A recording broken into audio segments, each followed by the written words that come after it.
we're doing another pod review today. It's going to be on this pepper right here, and this is called the Komodo Dragon.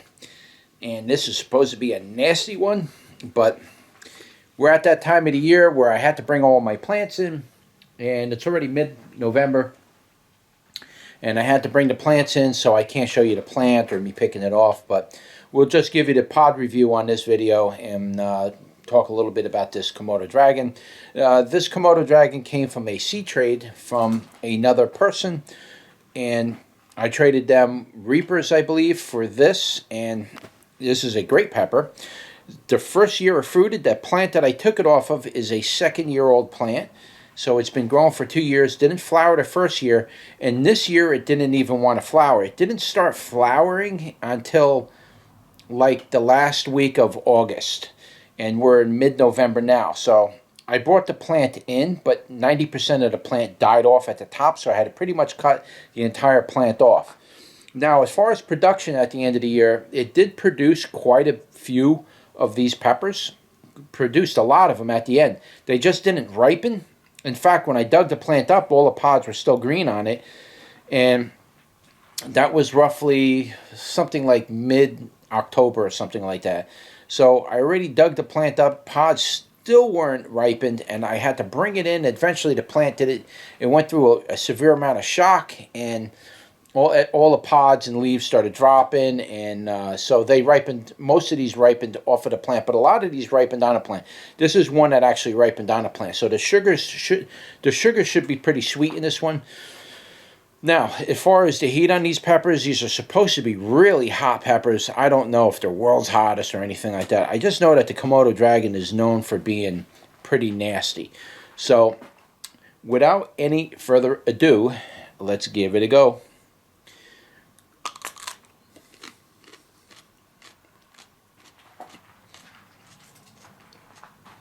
So far, so good. It's not too hot, but this could be a creeper. Now, as far as flavor goes, it has a nice flavor. It kind of has like a habanero-y type flavor, but it was strange. There's something different about this pepper, taste-wise. And it had kind of a mild type of flavor. It's not spicy. Again, guys, when I say spicy, for all you new guys out there, when I say spicy, I'm not referring to heat. I'm referring to that aftertaste effect that you get sometimes eating these type of peppers. Sometimes these peppers, that aftertaste can really last a really long time, and you start to get belches from it, hiccups, and you start to get all kinds of issues. And when I say spicy, I'm referring to that after effect. Did you ever eat a really spicy sausage and you get like these belches and upset stomach? That's what I mean when I'm talking about spicy. I'm not referring to the heat. I'd separate that for a reason. Now, the heat seems to be coming in now, but it's still generally pretty low. I guess I could move up the pepper a little bit. But the way the heat is hitting my tongue is kind of strange. It's hitting the tip of the tongue and underneath the tongue, mostly. A little bit on the lips. A little bit in the back of the throat, not bad. I really can't say it's crazy hot, to be honest with you. I'm a little disappointed. I was expecting this to be like killer heat. Now, that could be because of what I did to the plant, ripping it down. But then again, that plant stress should have really ramped the heat up quite a bit. It's really not that bad at all.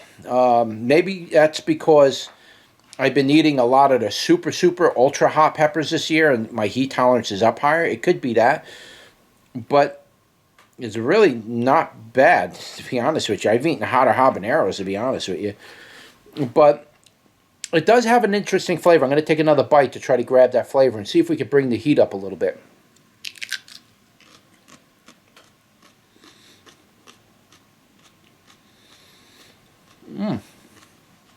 It's got like a very light type of fruity flavor. It's very mild and fruity flavor, but it's consistent. In other words, it's not like really strong in flavors and offset in flavors, because that fruity flavor sometimes can have other flavors to make up that fruity flavor.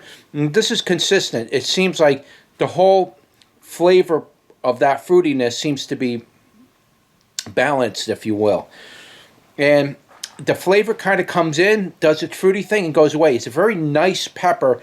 If you're somebody who's starting to, where fruity flavors are starting to get on your nerves or bother you a little bit, like from habaneros, that tends to happen. Heat's picking up now a little. So that tends to happen with habaneros. It's after a while, that fruity flavor just starts to get to you. This doesn't have that long-lasting, overly fruity flavor, intense fruity flavor like a habanero. It's like a light version of a habanero as far as flavor goes. As far as heat goes, the heat is starting to pick up pretty good now that I'm up by the seeds. I would definitely pick that number. I don't think I gave this a number. I'm going to give this a number now. I'd say this is at least between 15 and 20,000 on Scoville's. A little bit disappointing, but again, that could be because of, you know, the trauma I put the plant through and bringing it in and not fully ripening. It could be a number of those things. But this pepper is supposed to be a lot hotter. It's supposed to be in the hundreds of thousands. This one, this number is coming up again. Now it's coming across the top of my tongue. A little bit more in the back of the throat. And a little bit on the gums. A little bit on the gums. But I'm going to bring that number up. I'm going to bring it up because of the way it's coming in now. It's a little bit of a creeper. I'm going to bring that number up between 20 and 30,000. This particular pepper. I can't go any higher than that so far. They could be, technically, I may have picked one that was just simply not that hot, I guess you'll say. But they could get to much hotter. I think these are rated at like 600,000. This is definitely not 600 grand. Believe me when I tell you. But it's hot. You know, between 20 and 30, I was doable. Now with the placenta and the seeds, if I was to eat the whole thing, yeah, you could probably bring that number up to 60, 70 at best. I mean, with these, but definitely nowhere near what I've been told or read that they should be. Maybe I could be wrong, but this particular pepper's at best right now, today, doing this pod review, is between 20 and 30, somewhere like that. It's definitely around that. It's a nice burn. It's nice and even. It's burning in the back of the throat. It's not giving me an upset stomach or any gut like, you know, bomb or anything. Nice. All the way down it was. Very nice pepper. Definitely worth giving it a grow if you're somebody who is interested in a Komodo dragon. You're thinking about doing it. You don't know if you want to do it. Give this one a go. It's a nice even pepper. It's got a very nice color to it. It doesn't exactly turn red per se. It gets like a really dark orange, and it's like light orange going towards the other end of the pepper. So they do get like a dark orange, almost red in color, but they don't quite turn red per se. They stay like a dark orange, which is really strange. Now, this pepper did have a little oil on it on the inside. It was a little bit oily, but it's a nice pepper. Definitely give this one a go.